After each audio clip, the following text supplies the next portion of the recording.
Hey everybody, welcome back to the second episode of what is this? We don't know the name of it yet. Yeah, we But don't have this a is name. the filmmaking production diary with Miguel Ortega and Tran Ma. I'm Miguel Ortega and this here is Tran Ma. Hey, everyone. Uh so so yeah, we're back.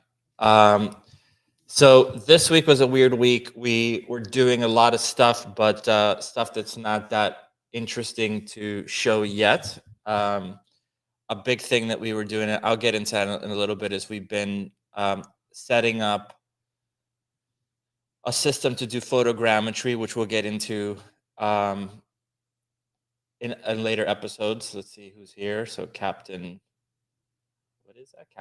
RX. Captain RX, what's up, man? Or lady, depends. Um, Netbug, A regular. Hey, regular. Netbug. The Netbug is in the house. What's up? Uh, so we've been prepping for that photogrammetry thing, and I'll show you guys some of that stuff in a moment, and just getting all the gear in place, and some of the struggles we've had with some of the people that sell very niche products. So we'll talk about that. And what else? Tran has been working on our little guy Caught here, so you can see how he's coming along. He's looking amazing. And what else? Oh, and I've just been working on the script, which has been killing me because, this whole writing the script while we're doing the stream kind of messes me up because it puts this pressure on me. I wish like I could be in like freaking like a cabin in the middle of nowhere and come up with this stuff, but obviously we can't do that. So Yeah, it's just psychological. it's psychological. Yeah. So, I learned way too much to miss an episode. Thanks, man. That's awesome to hear. Um, hello. So yeah, on other sides, what else has been going on this week? Man, there's so much things that we want to say, but we're not allowed to say yet on the Voice in the Hollow stuff and other things that have happened. Some crazy things, but yeah, Tran, do you want to start showing some of the stuff you've been working on? okay. So this week I basically been cleaning up the mesh. So his character's been retopologized. I am going to send this to Chris Bostianic, who did our face shapes for Voice in the Hollow, and Chris is really badass. Can I answer this question really quick before you get? So, is there any scholarship things in Gnomon? I don't know. That's something you have to talk to Gnomon about. I don't think there is, but you have to talk to. Yeah, we don't really pay attention to like the administrative stuff. Yeah, you have to talk to the actual like Gnomon. Yeah, they have like a whole department devoted to admissions and everything. Yeah. So you should contact them. They'll definitely talk to you and answer your questions. Yeah. And if you don't live far, they have open houses. Well, I don't know if they've had them in a while because they have open houses. Yeah, we used to have them all the time, and then COVID hit, and then but they still give tours for sure. Yeah, you can have a tour. I don't know if by you mean scholarship, like if you show your work that they're going to give you a scholarship based on the work. Yeah, I again, I'm not even going to comment on it. Yeah, I don't think we should comment because we just don't know. We just don't know. Yeah, sorry. Yeah.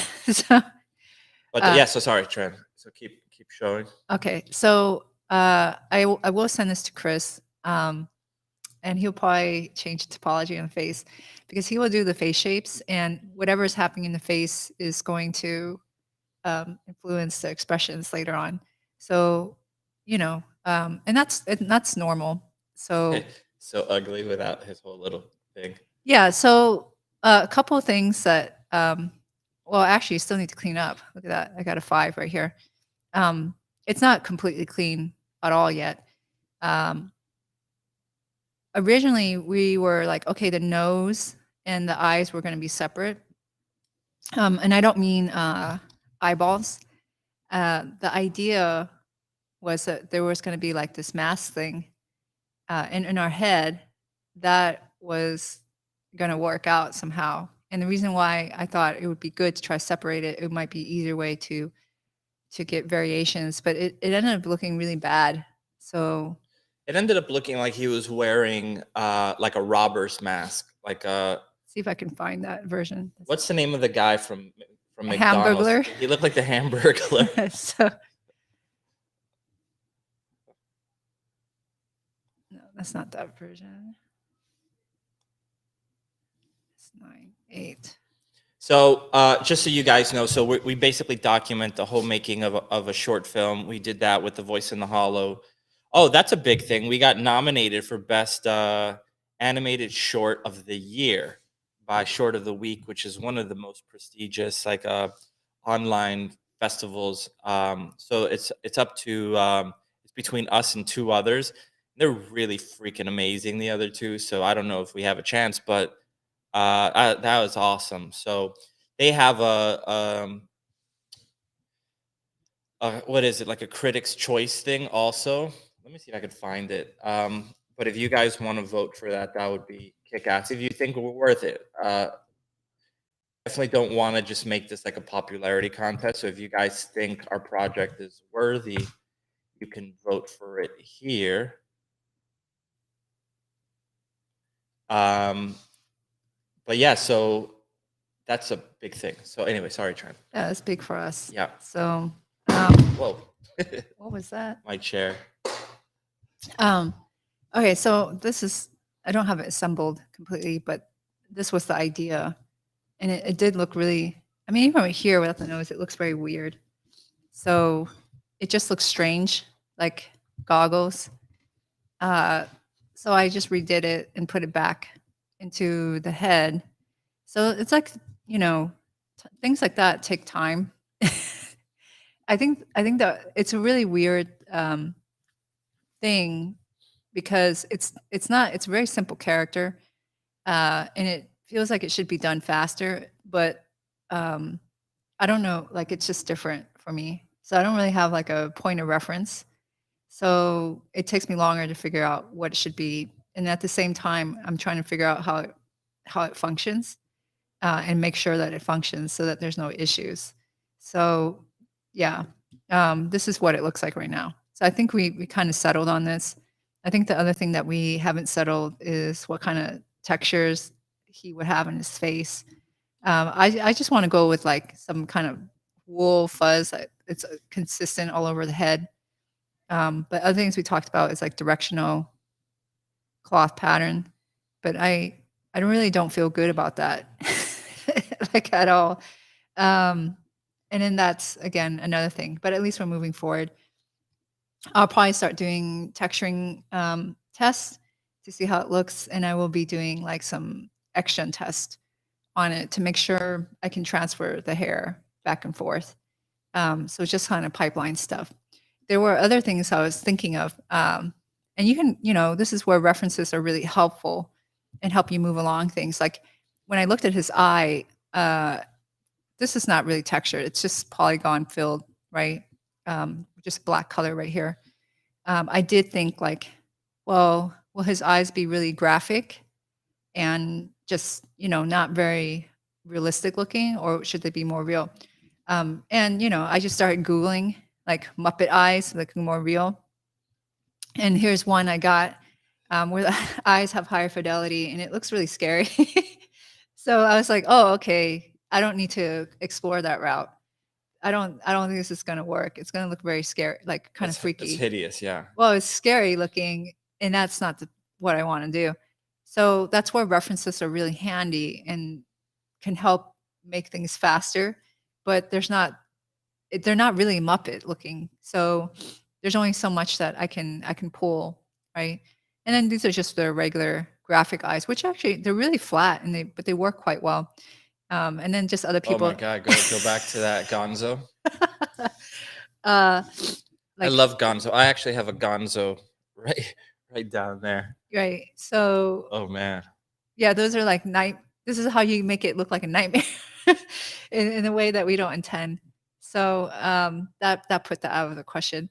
And then the second question, I was like, well, this guy does have teeth, right? And normally, like if I'm doing like a human character, it's like, okay, you just put gums in there.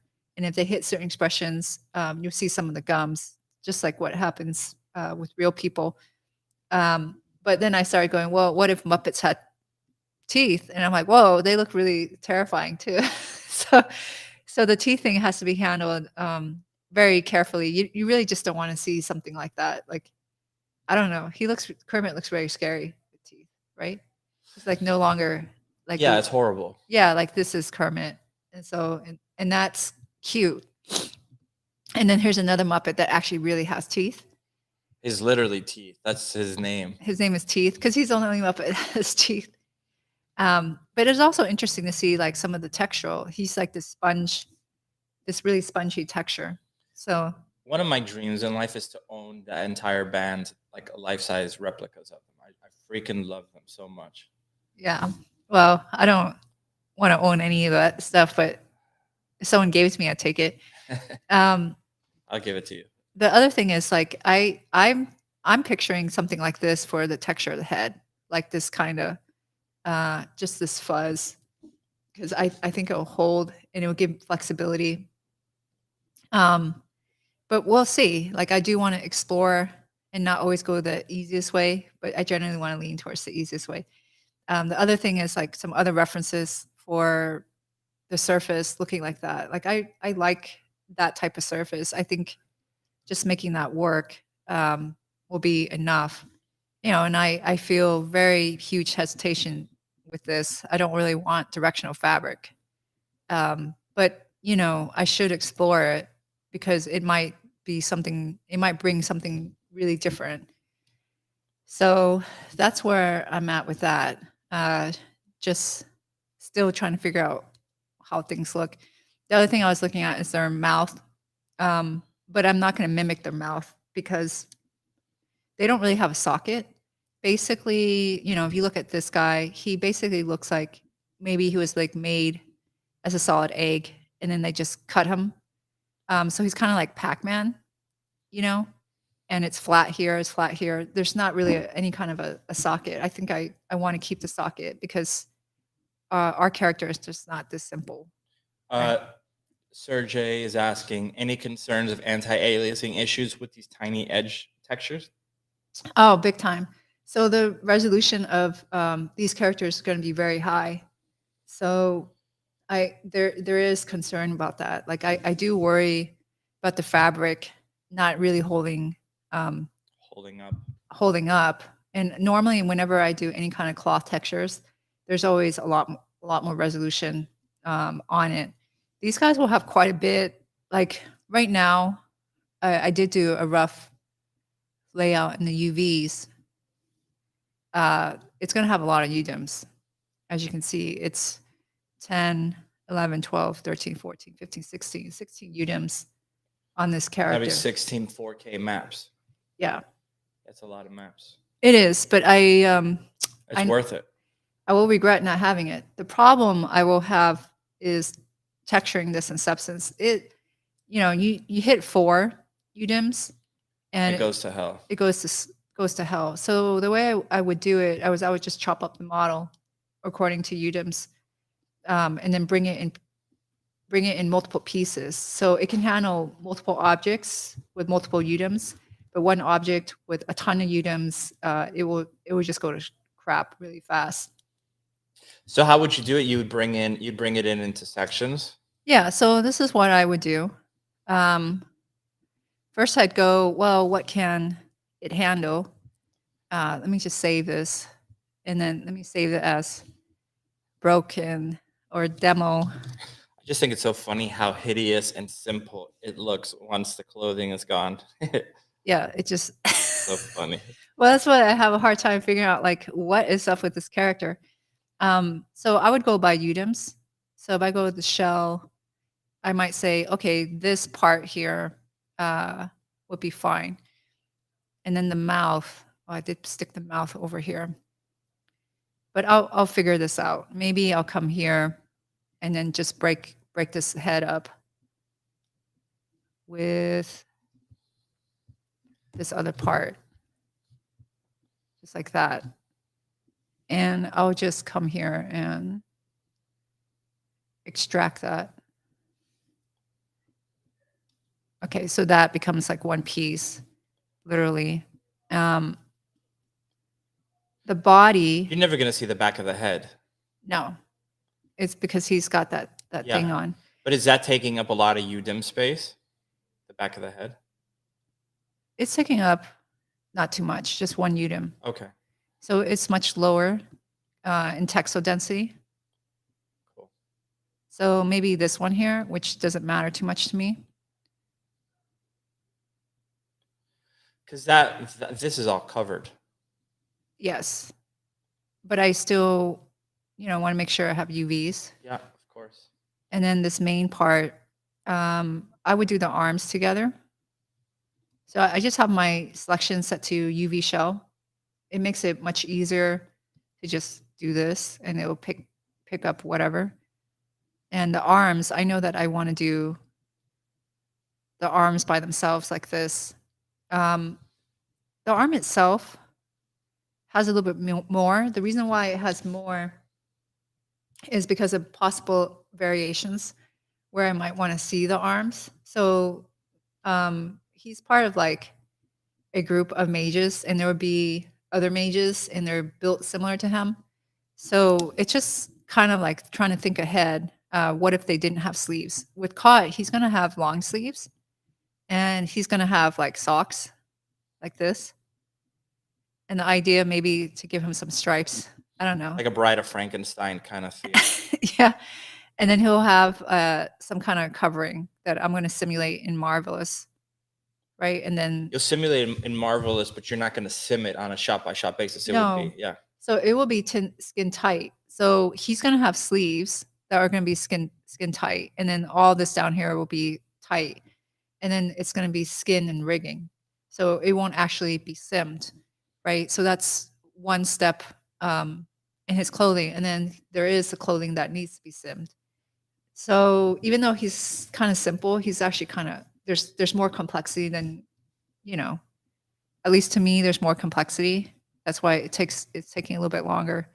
So I think I might break it up, like say something like that. Now, if I want to bring this into Marvelous, what I would start doing is just assigning different materials. So I'll put like one here and I'll call this arm. This one here. And then we can color code it too. Let's delete the history. What's up, Tyler? Let's give it a color so I know what that is. And then this one here, I'll assign another material. And this will be, torso or something. And let's just color code it. You don't have to color code. It's just for me to be more organized. I actually don't have the mouse socket attached here. I would want the mouse socket because it would be really weird to texture it by itself. I just need to move my UVs around, which I'll do after. But this will just be a demo. But it would be really weird for me to texture, keep the head separate from the socket. And this last one here, I'll call this assign a new material. And the name here actually does kind of influence what happens when you bring it into substance. It's not permanent. But now I have like a few shader assignments, and I would just grab this. Well, I don't have any nose or eyes. And I think he looks really funny without the nose. So let's just unwrap the nose really fast because that's a really fast UV job. The way I UV is I usually will just plane or project something like that, and then I'll just cut it off. Art of Black, what's up? Thanks for joining. Okay, so since I'm here, I'll talk about how I UV. So I have like pretty much like one approach, and I don't deviate from it unless I'm having problems making that approach work. Then I'll use like different tools. But what I tend to do is I will always just do a planar projection. And the planar projection will be camera based. So it's going to be based on how I'm looking at it. And then that usually takes care of certain stretching. If you do a camera projection that's very flat and the sides are super stretched, sometimes when you unfold, it will turn into a dot.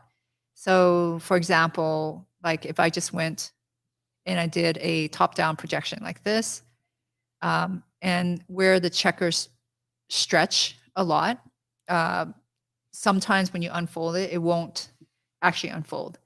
And that's happens sometimes, right? And so to kind of avoid it, if I just avoid long checkers like this, and I use camera, usually that kind of takes care of it. There's some stretching in some places, but not as bad.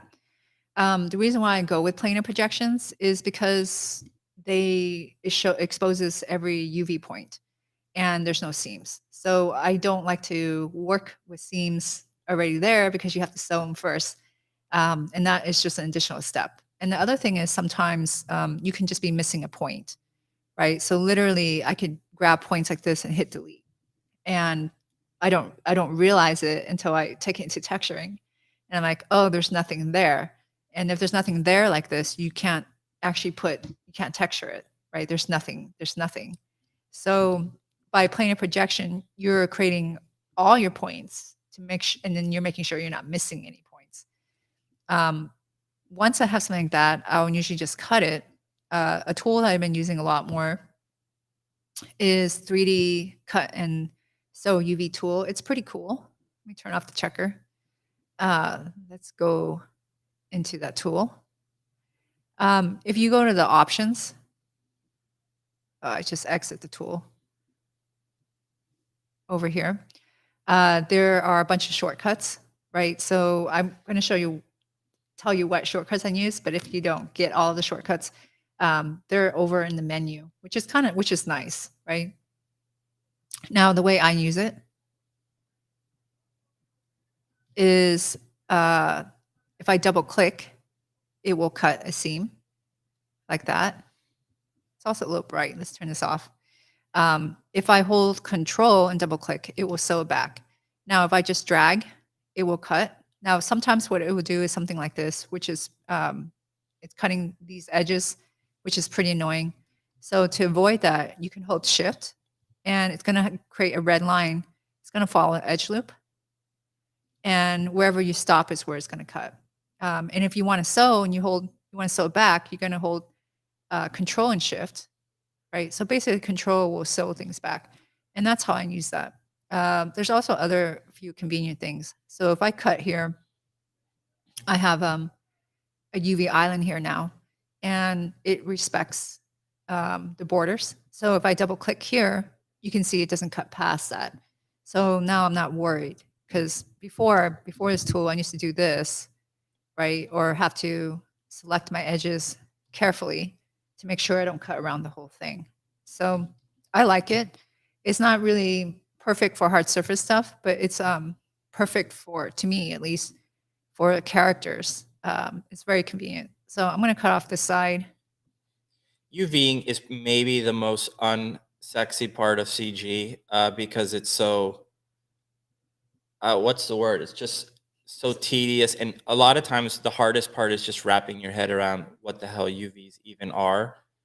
I think the best way to describe UVs is to show like those Christmas chocolates of like Santa Claus that are shaped like Santa, and they're like wrapped with that aluminum foil wrapper that has Santa's clothing printed on it, and how you unfold that and it becomes a two-dimensional Flat piece. flat texture that you're wrapping around a three-dimensional object. Well, the way I try to explain it to students that are new to it is just picture everything as a piece of paper. And how would you flatten it without having crinkles? Like if this was a cardboard box in this really weird shape, there would be no cardboard box like this. But if there was, what would you have to do to cut in order to completely flatten it? And that usually seems to work when I'm trying to teach it. It's sometimes a little bit tricky for people to get used to in the beginning, which is normal. Just to wrap their head around it, no pun intended. Yeah. But yeah, it's just Yeah, so I have his well, now he looks really weird because his face is purple. I have his nose now. The other thing is you want to keep very consistent textile density. So what that means is your checkers should be the same size, right? So like if I look over in this island here, and then I go to this island, that I don't have completely different sizes. Now, there are obvious issues if you have different sizes when they're right next to each other, such as just one could look lower resolution, right? So we're talking about like really fine detail. Again, that's why you want a lot of resolution. Like say this Kermit here, there's all this fine fuzz. The other thing that people don't realize is if you have really drastic textile density, so differences. So let's say what would be really different is like if this is like this, for example, your seams will show up. So seams are not really an issue, but you will actually see a seam. Like it will just pop up. And that's because the resolution is so drastically different. So don't do that unless you want your seams to show up, which is a really terrible surprise. Now, instead of manually kind of rescaling it to eyeball it, there is a simple tool in Maya where you can grab a shell. Let's say I like this textile density, and you can open your UV toolkit right here. And if you go under transform, at the very bottom, there's a textile density. And I usually don't pay attention to the map size because I don't really care. I'm not trying to follow any kind of rule. I would just go, this is good. It is arbitrary. I'll hit the value get, and it gives me a number here, right? And then you can set everything else to that value. Now, you don't have to be really strict. You just don't want, not everything has to be the same, right? Like, so if I go, this is 11.8 and I get this value, this is 12.3, it's not huge. What you don't want is like big inconsistencies. That's it. So, okay, now that I have that, I'm going to look at this one. I already got a value and I'm going to set this value. Now I know that this is going to be pretty close. And I will, for today's sake, it might run pretty slow. I'm just going to stick the nose into this last UDIM. Okay. And since I want this to be textured together, they should have the same material. So my material assignments, hide, forget my bodies and pieces. My material assignments matter. If I bring this in with a separate material, it will be recognized in Substance Painter as a separate object. So for this purple one, or for this nose, I should assign the same one, which would be, I thought I renamed all these. Head. Here, right, head. Something like that. And then for fun, I'll just bring in the eyes, even though it's not really ready. Because if I don't have any eyes, it will just be really weird. Just assign it a separate material called eyes. Now I'll just bring in these parts because this actually hasn't been UV'd yet.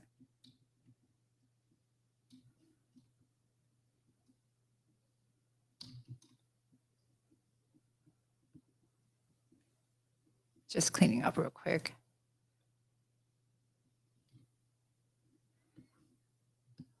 And let's give this the same material as eye here. Okay. Now, for it to recognize properly, the format does matter. I'm going to export this as an FBX. So I always use FBX with Substance. Let's just call this Substance Painter folder. Demo folder. Body.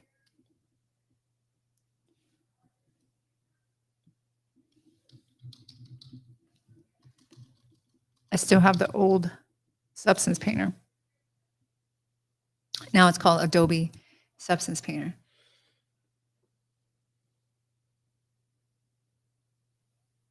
Give it a second.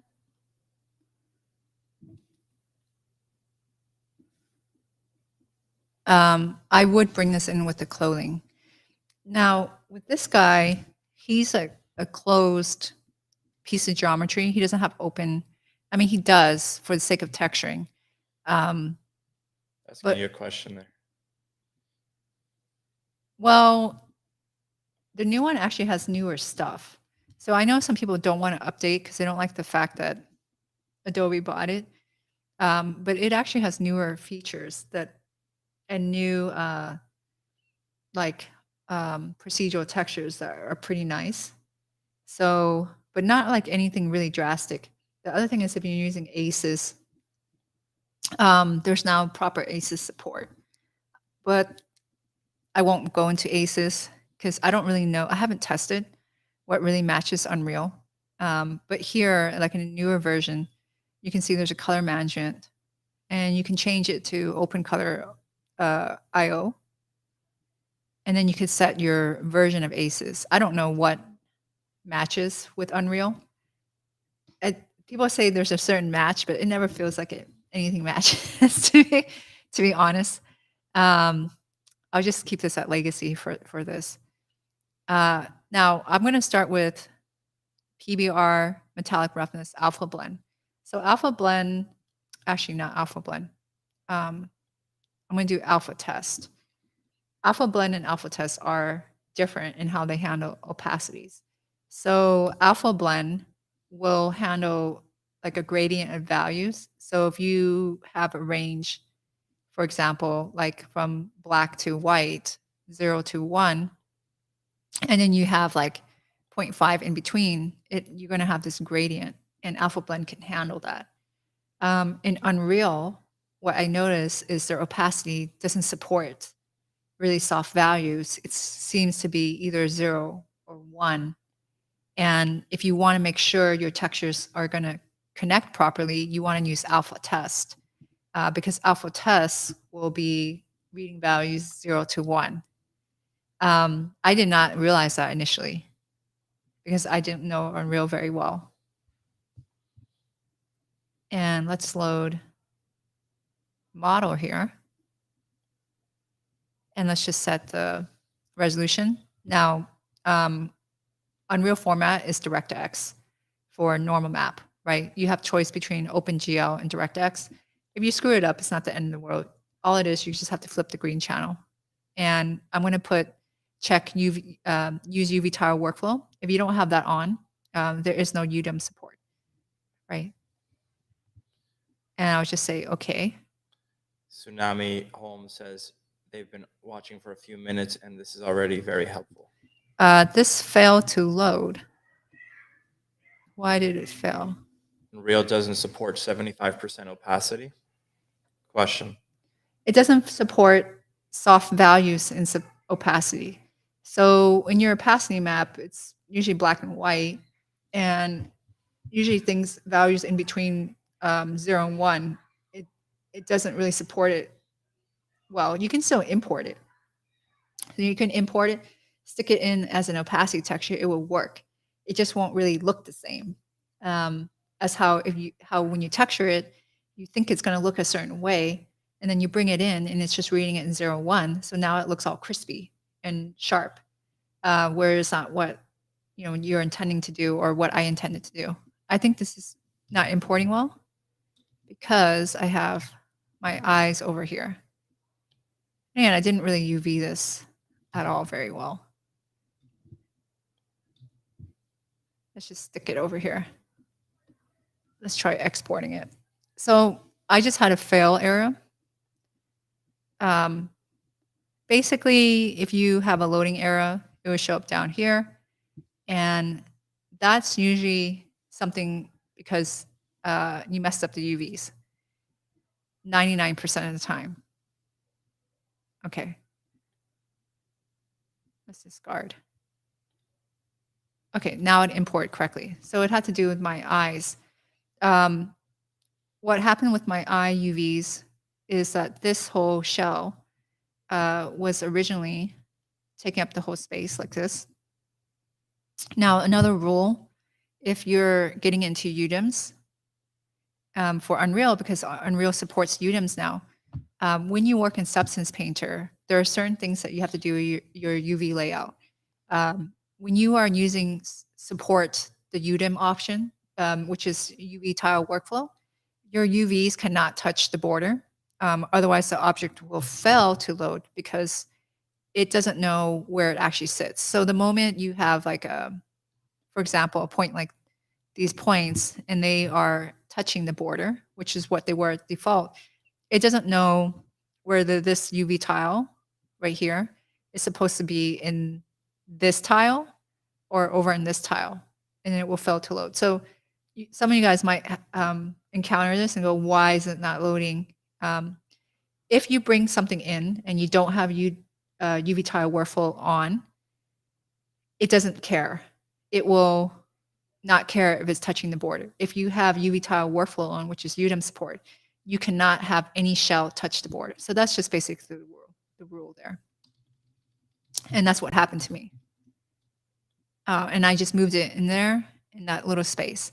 Now here you can see how the object is cut up in a bunch of parts, right? Let me just change the lighting. I like to see my environment. Let's put Tomoko. I usually use this one because it's neutral. And then over here on my texture list, because I named my shader, so you might not be able to see it because of my streaming, but this says ARM because that's the name of the shader. And you can see it's reading the shader assignment. So the eyes, the head, the back of the head, and then the torso. This is how I would handle approaching something with 16 UDIMs in Substance. If I was doing this in Mari, which I wouldn't use Mari, you can bring in the entire thing as one object. You do use Mari, but just not for this. No, I only use Mari for skin. Yeah. Because then what Mari is very good at is projection painting. And I won't be projection painting in this. It'll be more procedural painting. But this will be my setup. And it should be able to support this amount. It will get slow on this head part because there's 7 UDIMs, but I have a 3090 graphic card, which is, a little bit more powerful. So it can handle a little bit more. But if you don't have a good graphics card, you should just break up your object into more parts. And hold on one second. Someone is asking these sort of questions. You guys have to contact the school directly. We don't know these kind of questions at all. Yeah. We're they'll definitely help you. They have amazing people there. But yeah, we would just stumble all over this. Yeah, we don't handle that type of stuff. So I would contact the admissions, and they will answer your questions. There you go. Admissions@gnomon.edu. Yeah. Someone mentioned RISM. I don't know how to pronounce that. RISM UV. I've heard about it. Everyone says it's great. I'm sure it's really awesome. I'll say one thing about that, about using UV programs. So a lot of the reasons why I originally did not use those sort of programs, and probably if I was still trying to be a modeler, this would still be a real concern, is you don't realize how cheap these VFX companies are until you start working in the industry. And you become overly dependent on a plugin and you think, oh, of course they're gonna give me that program when I start working there. And the moment they say, nah, we're not gonna put that in there, or we're on Linux and that's on Windows. I'm not saying that is, I haven't checked, but you will freak the hell out if you over rely on a certain plugin or a certain you think standalone program. The companies are going to provide everything. It's actually not true. So maybe you might end up at a company that does, but a lot of big companies, I'm talking about like big famous ones, don't. So I even know like big famous ones, I won't name them, but the top, one of the top ones is still using a very old version of Marvelous. So they don't even get like the newer ones. So they're just using something really old. Well, I remember I worked at a company once that has won I don't know how many Academy Awards, and we used to joke around that if we wanted to buy a replacement for the Wacom they gave us, we would have to find it at the thrift shop because there was no way that they would even sell this at a store anymore. It was like the version above the Wacom that had a cable on it, and this is Yeah, I mean, if you are doing your own thing, you're a freelancer, you can choose whatever you want. But if you're just learning, and this is coming from a student point of view, so some of you guys are not students. Some of you guys sound like you already have your own experience and you're doing your own things. And you're probably already working, so it doesn't really apply. If you already have professional experience, you probably know how to do things in Maya and Rism and all this other stuff. So Yeah. it's not a problem. Yeah. Yeah. And yeah, in terms of buying the software stuff, yeah, I don't even mean when you're doing this stuff at home. I mean, I don't know where you're at career-wise, but if you buy the software at home and then you go to work for a company, they won't install the program you bought, and they might not even buy it. Again, generalizing it, but from the 10, 15 years of working in the industry, that's what I saw. Yeah, if you can do both, it doesn't matter. And if it doesn't apply to your situation, then it doesn't matter. Just do whatever. Just do whatever works and what's great. Yeah, I'm just saying like why we were afraid of using those kind of tools for a while.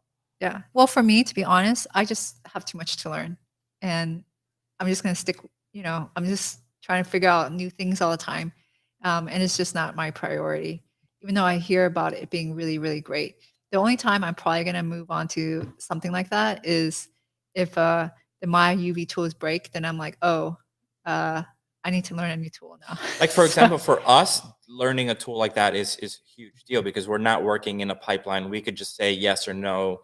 We don't have to get approved by anybody. We could just buy it. So we're definitely going to look into it. I just mean like, since Gnomon is a training program for a lot of people trying to get into the industry, I'm just saying that that's just something I warn to students that are coming in. Yeah, it's like it's more like a generalization. Yeah, definitely.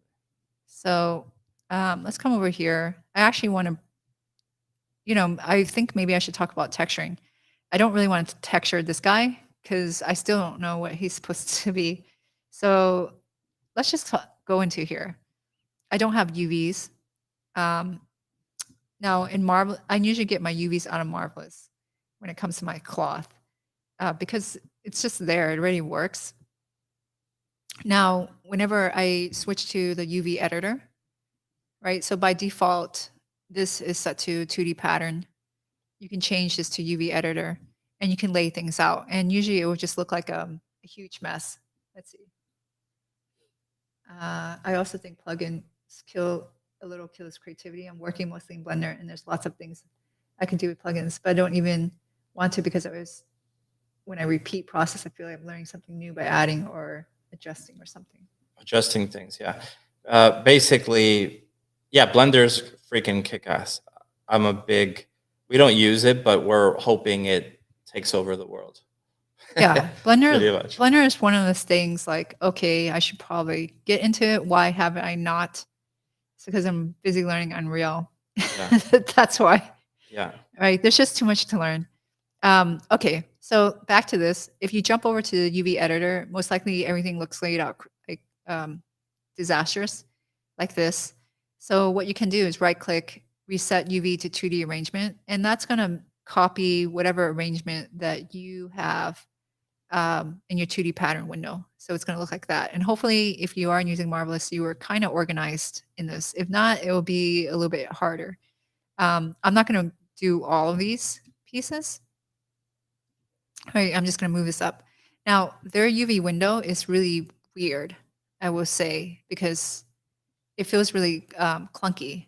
And what I mean by that is like, as I move things around, you might notice that it just snaps all over the place.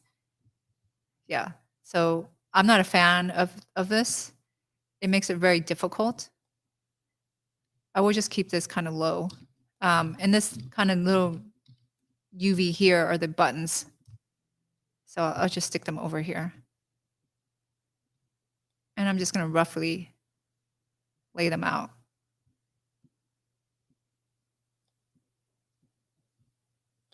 Let's rescale it. You can see, actually, I'm not a fan because all this stuff just pops all over the place. It actually takes me a long time to UV in here because of how much the stuff moves around.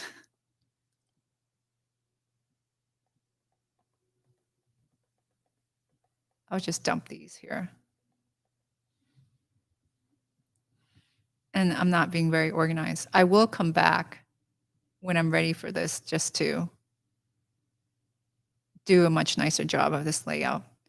My feeling is their UVs are perfect because they're already two-dimensional. Yeah, they're already two-dimensional and they're made to mimic, reality. You would cut this piece of cloth flat and then you would sew it. So I like their UVs. And I find as long as you're not doing anything really weird with the cloth simulation, it works out really well. And I usually try not to rotate stuff because I'm trying to mimic how it was done. These guys, it's going to get a little bit slow. So normally I know I'm going to hit the stage when I want a UV. And I usually lay out my patterns close to how I want it to be UV'd. That way, when I get to this part, it's not a pain. And it's not really supposed to be a pain, but it is really glitchy. Like things will just randomly pop off somewhere. I'm just going to shove this. The other thing I noticed with Unreal is when you lay out your UVs, you want to always start each object at the first UDIM. You don't want to skip anything because if you skip it, it actually causes certain errors when I import the textures in. And sometimes it makes the mesh messed up. I don't know if it's been fixed. I'm just going to assume that it's still there. And then maybe it's been fixed, but my assumption is usually just work around it. Don't assume that it's fine.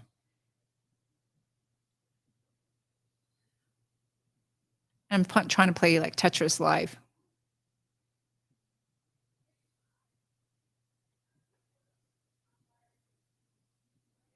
And avoid overlapping.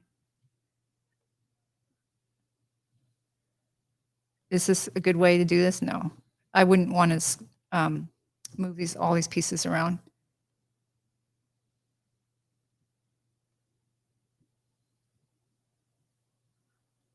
Okay. See that that just popped off. It does That's it. So annoying. It does it all the time. So it actually takes me a while because I'll come back and how'd that get over there? That's usually what happens. Okay, so I'll have that. Hopefully it didn't pop off. And I'll go into the object mode and I'll select everything that I want to export. And my simulations, the particle distance is set to around 12, which is not very high. But I can't really do it higher than that because I don't think it's going to sim very well. It's going to become too heavy. Here, let's just call this cloth. Normally, I won't take it directly from here because sometimes I have problems. I will bring this as a single object. I won't have it weld. It will be thin. And then you have to check UV coordinates. If you don't check this on, it will not export UVs. What I end up doing is I usually bring it in here and then I'll export it as FBX just to avoid any issues. Let's do cloth here. Let's assign this Lambert 1. Certain issues that it could have, sometimes the normals are backwards, or they're locked, or something, or they have hard edges. Let's export this.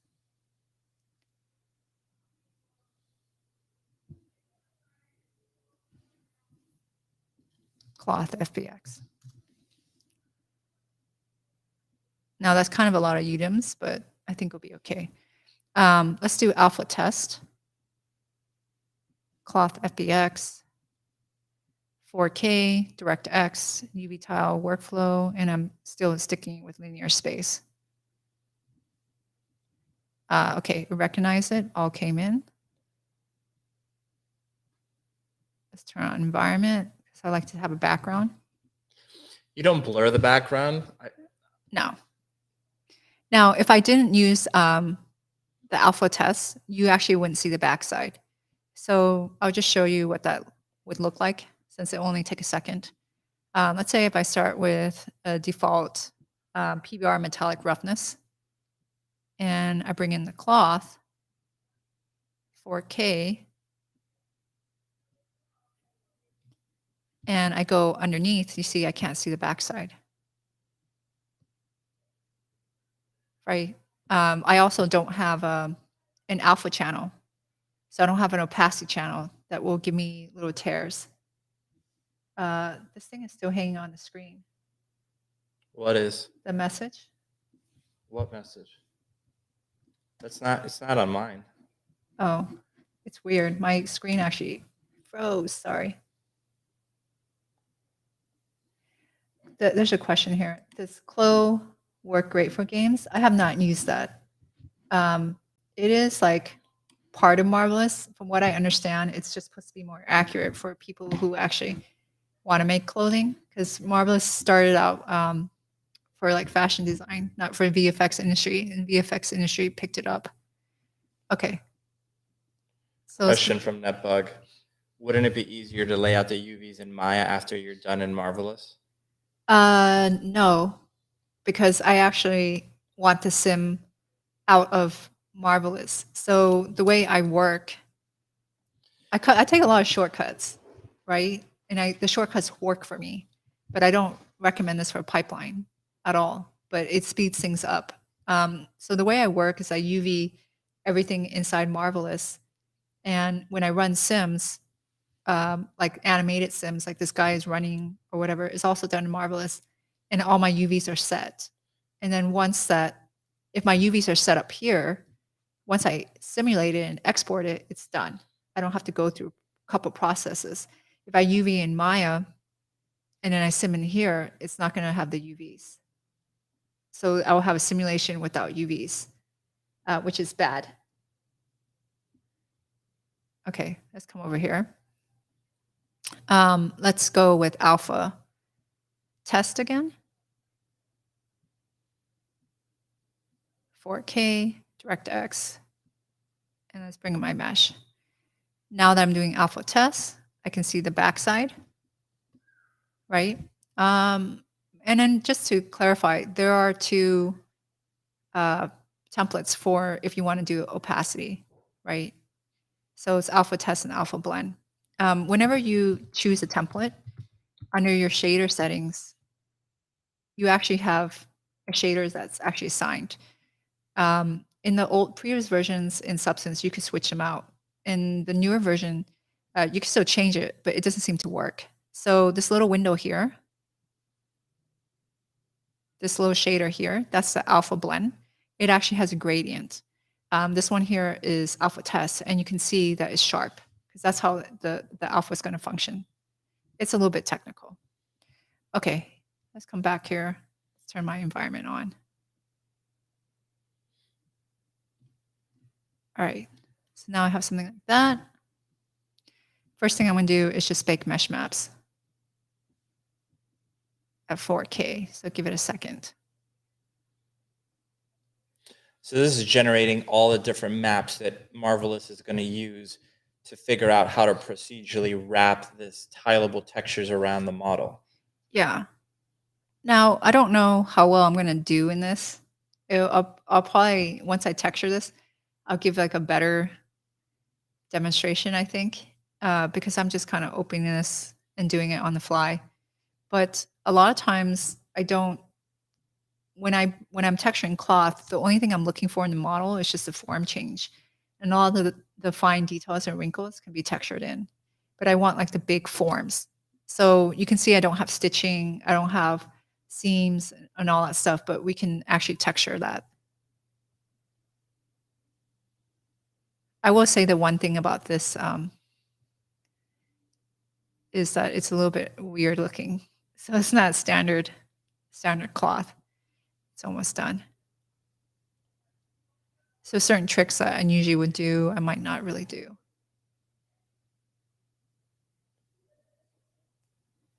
Okay. Now let's just see here. My first UDEM is over here. This piece. Looks like my ambient occlusion picked up some seams. And I can turn this off in my shader. So you can see like this line here. And it only occurred once I baked this out. My mesh maps, it's coming from my AO pass right here. This actually won't bake out in your textures, because if you look at your actual texture maps, they don't have any of that. It's actually being displayed in the shader. So if you go over a shader setting and you find AO intensity, and if you ever have something that annoys you like that, you can just set it to 0, right? And then that will just kind of hide it. Okay. Now, normally, once I have something like this, I will put some kind of cloth texture. Temporarily, I can just see what happens if I put this knit one. And we can scale it up. Okay, so it looks more just like cotton, which is fine. And then what I'll do is just try to pull out some of the form. Like here, what I'd like is to fill the seam, right? So cloth texturing is pretty subtle. And I'm not seeing that. And then some people think you have to sculpt it or get it in Marvelous. Now, I'm not sure where I'm at in space. I'm just going to paint this area. Okay, so it's this UV here. Now, because of the way this is cut up, I can do a couple things. If I create a fill material, and again, I want to push my seams, I can just call this seams. And I create a black mask, I can pop a generator in here and read UV border. UV border will basically highlight all my edges based on my UV shell. And my UVs are based on how I cut the cloth. So it usually works out pretty well. And with the border distance, I can adjust this and have something like that. Okay, so now I have like a white outline, and I won't like it everywhere. And anywhere I don't like it, I can paint it out. It's just a black and white map. Now, when I come back here to material view, let's have it just affect the height only. I can push it in, and you can see it's trying to pull out that seam. Now, it's a little sharp. What we can do, we can adjust, well, that's probably as little as the distance gets. I can put a filter and I can blur it to soften it. But you see now I have a slight crease. And you can see how that's pulling that out. So sometimes I think that people feel like when you're texturing cloth that you need to, that it's all about the textile. And sometimes it is, right? Of course, textile is important, what you're choosing. But a big part is like, how do you pull out detail that you're expecting to see? So here I have like a seam one. I don't know if you can see that, Miguel. Mm-hmm. And I like that. So it's pulling out that information. And then here I can look and see what I like and don't like. If I don't like this one right here, say in the center, we won't actually really see it. It's just basically there's a white line here. I can add a paint node, and I can set the color to black and just paint over it. And then that will get rid of that part and anything else I don't want. I actually kind of like that seam, right? It feels more natural. It's a good trick. And then a new feature, because I know there's a question here. The way I used to do stitches is I used to create a fill, and you can still do it this way. And I'll create a black mask. Let's call it stitch. And I used to just have a paint node and go here and look for what here is I'm under my brush menu, right, which is the paintbrush here. And I could type stitch in the search. I keep losing it. It's like going somewhere else. And I used to use these ones, right? And they're cool, but the newer ones are much better. So if I do something like that, that will give me some kind of, it's very ugly. I'll paint this in 3D normally, but then I'll give it some height or something like that. But now there's these newer brushes don't really work well as mask at all. So this workflow, what's good about this workflow is it's just black and white. And if I want, I can change the color. So I can say these stitches are red, right? I have a lot of flexibility if I control it as a black and white image, and I have a fill, and I can make it shiny. If I want, I can even turn it into gold metal like this. It's like some kind of yellow. And now I have gold stitches. And so that's really handy, but they don't look as pretty. The newer ones are these ones with the little orange things. And you could isolate them by typing stitch, and they're under the brush menu over here. They do not, you can paint them in the mask, but they don't really work as well. You're not getting like the full benefit. If I come over here and I want to use it, I'm going to use a regular paint layer. And I would just turn on whatever you need. And then let's go to one of these brushes, double click.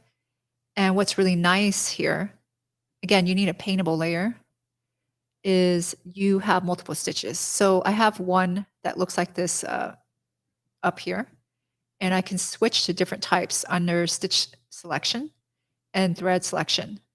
So I can switch to whatever this is. Let's go spiral thread first to show you. So I can get this kind of stitch pattern. It's a little bit too little. Let's make it larger. It's a really nice stitch brush. It has a lot of complexity. Wow, that's really detailed. It's super detailed, and it's very superior. And if you're using an older version of Substance, you won't have that, right? Now, if you need a steady hand, what you can do is you can turn on the distance tool up here under your brush. To turn it on, you just click on this button here, or you hit D.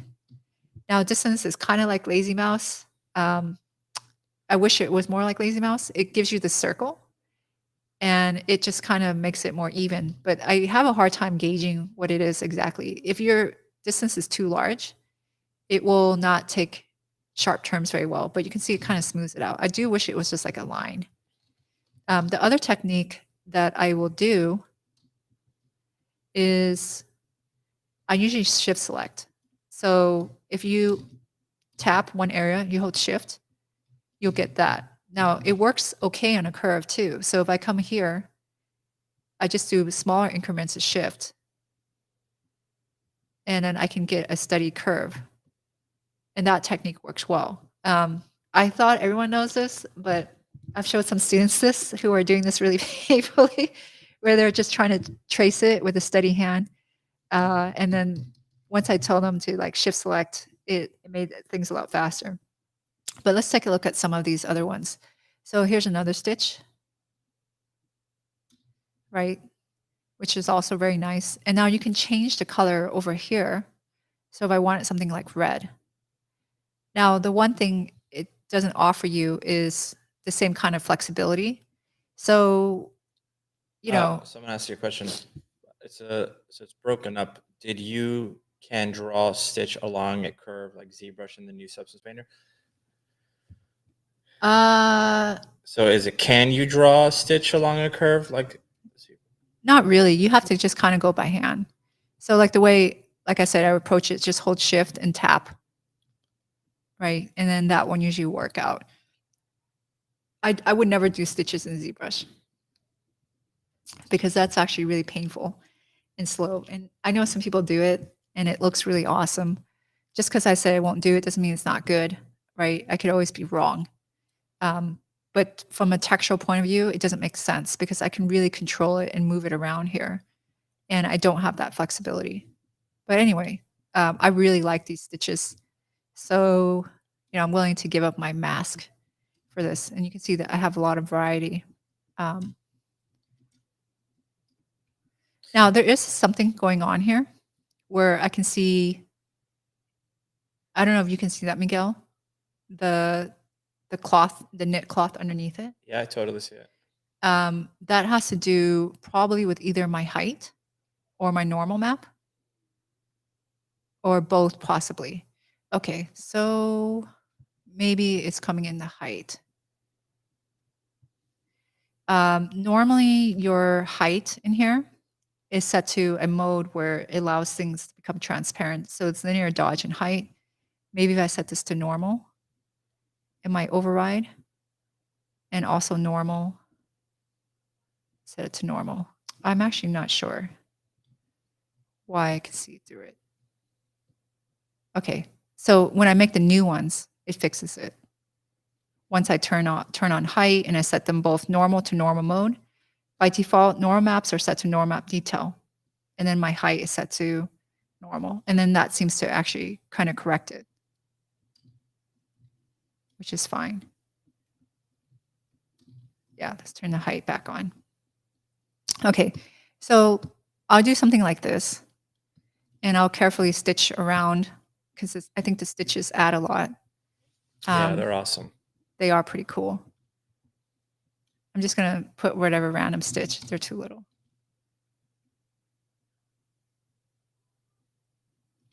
Right, and they also give me an extra seam. Once I kind of have this pass coming around it, I like to add, let's call it a stitch. This is a pretty ugly stitch. I like to add additional wrinkles. Now, I normally borrow this from Mega Scans. So what I tend to do, but now there's actually new procedural textures. What I'll tend to do is go to Mega Scans. Let me sign in. Because clothing actually has crinkles in it, right? There's a question here. Can't you make a fill layer and add black mask and paint stitches under the fill and paint stitches and change color? Yeah, you can, but stitch brushes don't work very well. So these brushes that I was talking about here,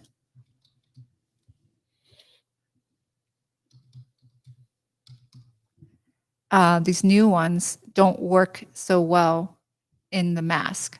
They work better in regular paint layers, right? They just don't look as good if you paint it in there. And so you're locked if you use these. If you want to use these, they look best in a paintable layer. If you want to do a mask, right, then you can use some of the older ones, which are just black and white. You can get them to work in here. I just don't think they look as good. Like you're losing something. So you can see I tried to apply this brush and it's still doing something, but it doesn't have the seam, like it gets lost. So this is being applied in the mask. It just becomes like a whatever regular thing. Okay, let's come back here. So the trick that I'll do is I'll look for paper that's crinkled, like these guys here. And there's a bunch of different variety. This one looks a little bit like fabric to me. I would just download the highest resolution, which is just 4K. And I'm going to borrow that crinkle.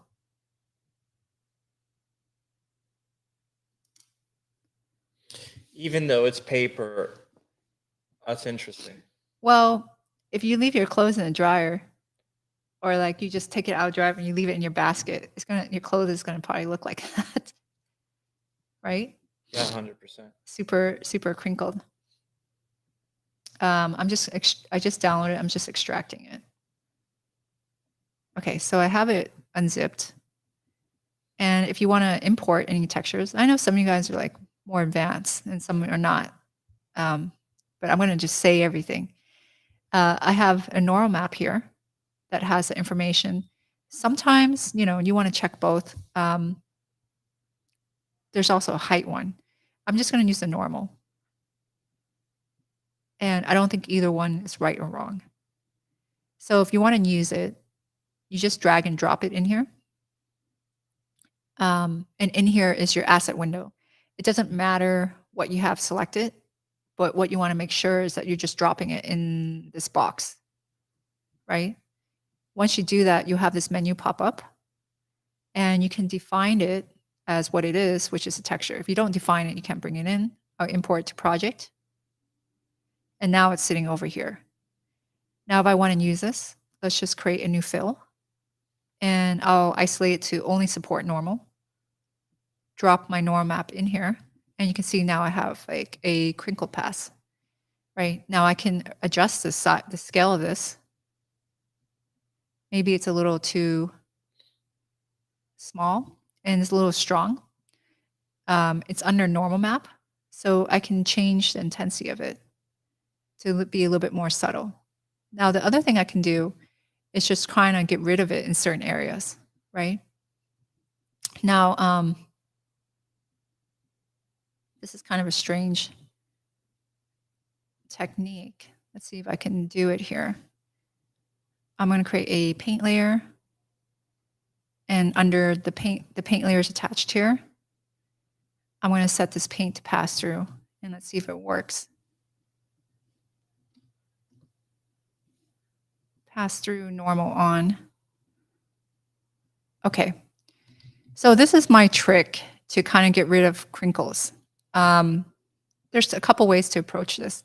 So you can put the crinkles on pretty strong here. Let's say I left it at 100. The problem is that it's like everywhere. I maybe like it in certain areas. You can do something as simple as creating a mask, adding paint, and let's switch our brush. Let's clear the search. Let's go with a regular brush, soft brush. And I could have black, and I can just paint that out, and that will work. Sometimes, though, and they're just minor differences, and you can see that works. Sometimes I don't want to do that. So let me delete that. Remove the mask. What I like to do is kind of smudge it out. That way I kind of blend it out. But it's a weird, I don't think that you have to do this. What I'm going to do is add a paint onto this fill. And I'm going to set my mode to pass through and make sure I have normal on. And I'm doing this under the normal channel, right? So if you look here, my normal is selected and this is set to pass through. Let me dock this back in here. What this will do is allow me to smudge it. So if I go over to my normal channel, you can see what that looks like. And I have my smudge. I can just smear it. And then that kind of keeps it in there without actually erasing it, because the mask actually just completely erases it. And then this is a way to kind of blur or soften it in certain areas without completely erasing it. So it's just a little trick. Pass-through mode, what pass-through mode does is it captures, it acts like a flattened layer, and it captures everything underneath it. And then now all I'm doing is smudging this over here. Almost like sculpting. Yeah. So I just clean this up. Now, let's say you don't want to use this paper. I would just spend time. I'm doing a pretty bad job. Let's take a look what other options we have. So in newer substance painter versions, if you go over to the texture, my computer froze.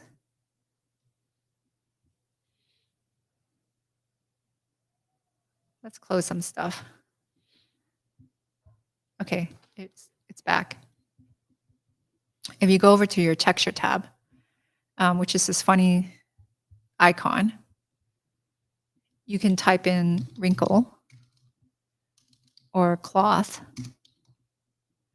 and they actually have these new ones that create kind of crinkles, and you can try these out. They're black and white, so I would throw them into a mask. And in this mask, I'll put a fill.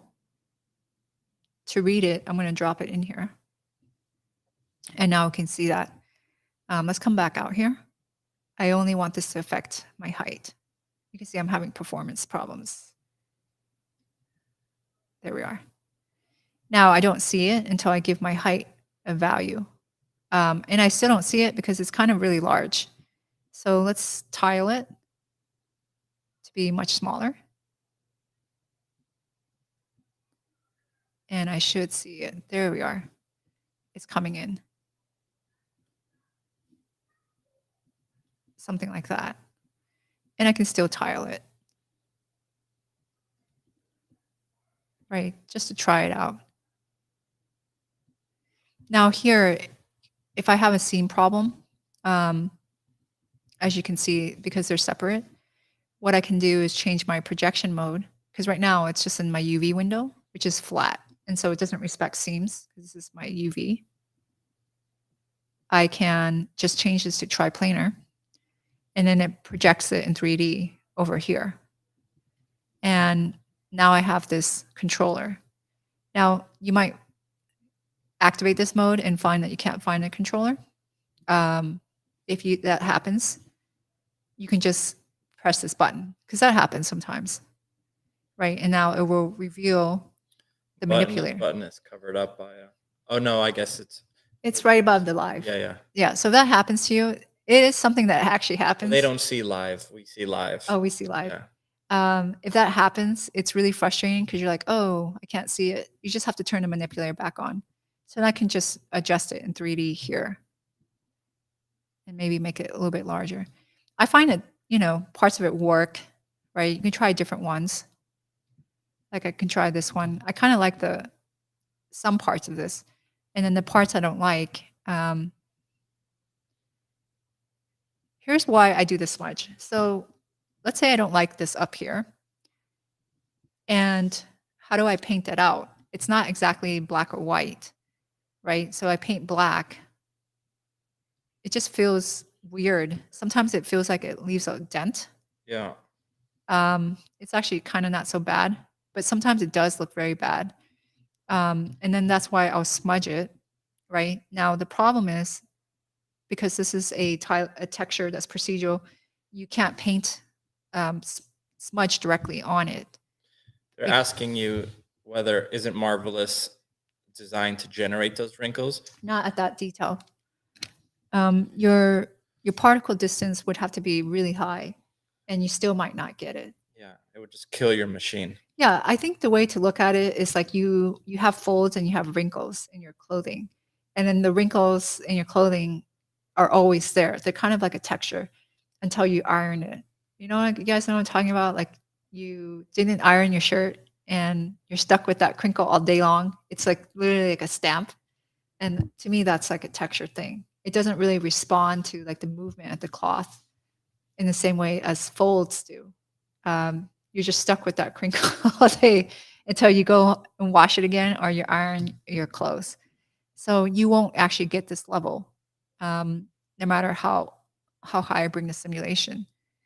So it actually has to be textured in. And a lot of people don't, not a lot of people, some people don't necessarily realize that.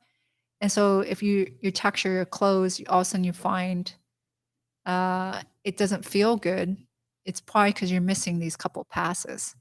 that I think are critical, right? You know, you can say, I don't know, or whatever, and that's fine. You don't have to listen to me. So, right, these are my opinions, but I have been texturing for a very long time. So, yeah, I usually have to do this part, and then it will look better. So, you know, again, let's take a look at what this all looks like. Those are like the tiny wrinkles that you'll get on your shirt that don't even really deform. Like they don't really change much shape. They just kind of follow along. Yes. Like this is as much detail as I get out of Marvelous. Now, I didn't have it to the highest resolution. I can show you. Like, let's say I bring it to the highest. It still won't actually create them. And the other thing is, if I bring it higher, I just run the risk of simulation just messing up when it's too high, meaning it won't actually sim. Oh, like the cloth will actually collide. And that's actually very likely for it to happen to me because I have so many layers in my stuff. I went to school with Ryan. Someone is saying,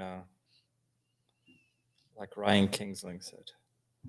Yeah, he was at Gnomon when I was there. So I guess so, yeah. So let's just say I take these pieces of fabric, they're at 12, maybe some are at 10, and I bring it down to 5, which is probably the lowest you want to bring it to, and I sim it. So that's the highest detail. First, it's going to be really slow. And it's trying to generate whatever wrinkles. Let's look at the density of the mesh. So you can see where this is at 12 particle distance, and this is at 5, the highlighted area. And you really shouldn't go lower than 5. Marvelous doesn't recommend it. I don't recommend it. I've tried it. It not good. Doesn't like it. Now that's pretty dense. It's not ZBrush dense, but you can't do ZBrush dense. It's also triangulated, so it's actually higher than it appears because quads are inefficient. Yes. So I model in quads, but with clothing, I leave it triangles because it picks up more details, which is a weird thing to think about. But once I make it in Marvelous, I'm not looking to modify it. And you managed to sim at this resolution? No, I cannot sim at 5. So I would never set it to 5 because it would just crash if I try to sim it at 5. What I'm trying to show is even if I set this to highest resolution, I still don't have those wrinkles that I'm looking for, right? It's still very much like primary and secondary kind of. Yes, it's a little bit better, but not that much. Let's set this back to 12. And it should pick up, or maybe it was 10. Some of them were probably 10, some were 12. And let's sim. Okay. So anytime you change it, you want to readjust it. So it's not that much less, right? We're just not going to get that. The other thing is you think that certain things look a certain way in Marvelous when you're working. So you can see here that you see the seam and you go, oh, that's in my model. That's actually not there. That's actually just a texture preview. So if you go to your sewing, so under display sewing, what you want to do to see what it really looks like is turn off show 3D seams. And that's what you're going to actually get. This is just a texture. So you think that's what you're getting, right? But when I bring it back into texturing, I'm actually trying to bring that back in. But see, it just looks flat like that. And that's why we do that seam part here and the stitches to try to pull out that information. So that's just a Marvelous, like a display thing. That's yeah. funny. So it just tricks you. But when we go back, it's just a texture. So you're going back to texture painting program and putting it back in, which is stuff like that. So, you know, I didn't hit on all this stuff, but I think these are some of the subtle things that a lot of people miss. Let's turn off this here. I might look at my other passes in my mesh maps and go, you know, do I get anything out of the curvature or the normal bake. Let's go over here. And decide, do I want to pull any more information, like in my ambient occlusion? Because sometimes you can use these passes to emphasize certain things. But I don't think it's going to work because the curvature looks very triangulated. Yeah, I'll just leave that alone. So that's kind of what I have to say on this until I move forward. Once I move forward, I can actually kind of be more thorough with how it looks at the end, right? There's still things that I would add. So I'm still going to do X-Gen hairs on top of it. X-Gen is what I settled on because I talked about this like in previous streams. When I get to it, I can cover it again. And then, of course, the shader setup. We'll have to have some Fresnel support too, I think. Anything you want to add, Miguel? No, that's it. I mean, that's amazing. The other thing, just showing like some of the stuff that we're doing on our end here. So you can see we've gone to these clothing stores and bought all these types of fabrics. So what is this? Wool balls. And just bought all this stuff. No, don't do that. Don't do what? Oh, I didn't do that. Yeah, let us control the camera, please. Just all this kind of stuff that we could use to capture the textures that we want to use. So let me see. So yeah, we're gonna do that, and then we also got this thing. Oh, here. Give me 1 second. So we bought a turntable that we're going to be able to place these objects on here, and we're going to scan all of this stuff. So yeah, it's pretty cool. This connects to your camera, and then you basically control like how it spins, and so how many versions, how many angles, and it'll do a full 360, and then you could just grab that. Say the disc when you're demonstrating. Yeah, this right here. Yeah. So you just put this on there, and it connects to the camera, and it'll slowly spin. So you could say like take 50 photos or whatever, and it'll do the full 360, and then you'll be able to generate a 3D model out of this stuff. Yeah. So we want to. Some of it has to be textured, but if I can scan something and then just put it on, it's going to be better than what I'm going to texture. Do we generate? There's a couple of things. Do you generate substances from these captures? Probably not in this case. You could, though. That's a slightly different technique. We might. We like this. This is brand new to us, so we literally just got this this really cool thing this week. We got all this stuff set up to do this. Yeah, we've done photogrammetry, but not with a nicer setup. Yeah, we're doing this based on like what William Foucher showed. William Foucher is pretty awesome. He does some much better tutorials than ours. So I recommend you guys check out his stuff. He's really amazing. We always look at his stuff to learn ourselves. Yeah, and the difference here is he's managed to capture a lot of fine detail. So, if you're going to do this, try to do it right. Yeah, so we got that, and we'll get into this in the next few weeks. We're gonna show all of that stuff. So yeah, another comment here: you can duplicate the pattern on itself, set it to negative pressure, and 105 elastic for secondary. I think I know what you mean. I don't use elastic a lot because sometimes I find it will break on certain animation, so I just kind of avoid it. But what I do, which is kind of similar maybe, is if you see here, I have this piece and I have a thickness here. So I have another back piece here and then this one here. When I initially create these, they're usually set at 100%. in my weft and my warp.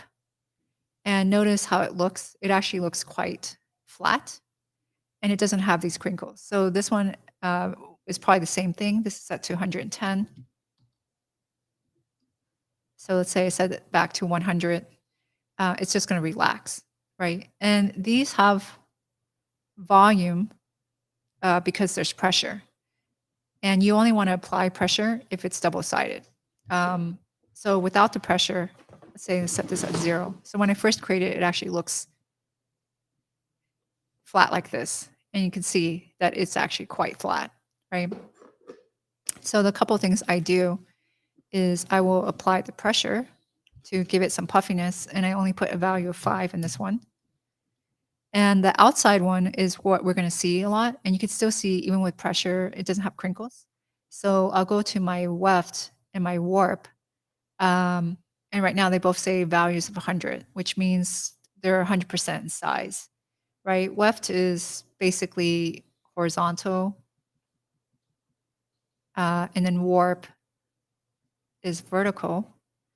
And then what I do is, I'll scale it to 105% on both values. So there's like a delay. So let's do 105 and 105, which makes it 5% larger. Once it's 5% larger, because it's slightly larger, it just produces more crinkles. And then that trick seems to work for me. Now, it doesn't mean elastic is always going to not work. It just sometimes doesn't work. And in those cases, if you have simulation doesn't work, all of a sudden the character doesn't have moving clothes. And I don't really want to deal with that. So I just kind of avoid it. It doesn't mean that someone else isn't getting to work, but I'm not getting it to work. Right? So that's a slight trick that I do. Yeah. Okay. So yeah, what else? So next week we'll probably be able to show more on the scanning stuff. We were hoping to show it today. We have just been delayed because let me see what this is here. We bought a few things. The thing we're waiting for at the moment is this right here, which is a polarizing flash ring. And the reason, let me put my screen on there. Give me 1 second.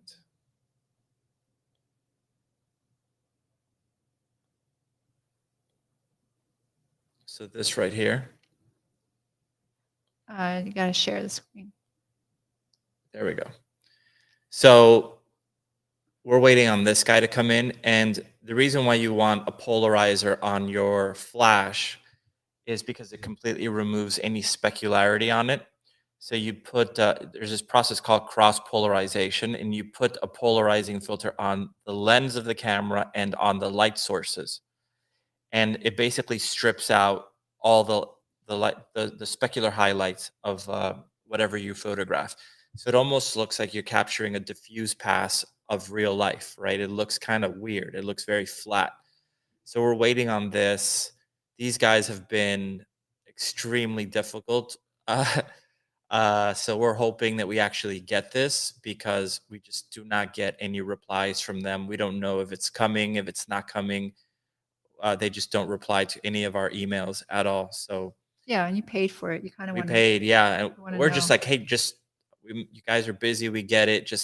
Can you just confirm that the order went through? We've been waiting almost a month, and they just don't even reply to our email. So we're hoping to get it soon, but holy crap, customer service on this is pretty terrifying. Well, you feel like you just gave someone money. Well, you also just feel like a chump because you're like begging them to respond to you. Like, just come on, it's not that difficult. So it's a cool tool. I hope they send it to us, and we understand that people are busy, but guys, this is crazy. Just respond. Well, it's and it's like about 200 bucks plus shipping. Yeah. So it's not really cheap. Yeah. Yeah. So anyway, I think that's all we got for this week. Next week we'll have a lot cooler stuff to show. Hopefully I'll be done with this script so I could just start helping Tran. I've been stressing out with that, and then dealing with a bunch of stuff. Yeah. And I also knew going into this character, it was going to take a little bit longer to figure out. Yeah. So, which is why we didn't do it, but that was whatever. Yeah. You just make mistakes. So yeah, we have two completely different scripts of the exact same characters, and I think we're finally figuring out what is the best and most efficient story to tell. Because that's the problem we have is it's not that we've written one version that we hated. It's just like, oh my God, in order to tell this one correctly, it's going to take a lot of time. So what is the most efficient way of telling all this stuff? So we think we found it. I think I found it. And then we'll now probably make it better. So yeah, cool. All right, everyone. We will be back next week. Yeah. Thank you guys. And thank you for joining, and thank you for your comments and participating. I actually really appreciate that. Yeah. If you guys want to follow our work, we're on Instagram here. So we always post updates and whatnot. So you can check us out there. And that's it. Let's see. There's some. So thank you guys. Thank you. And we are out of here. Bye, everyone.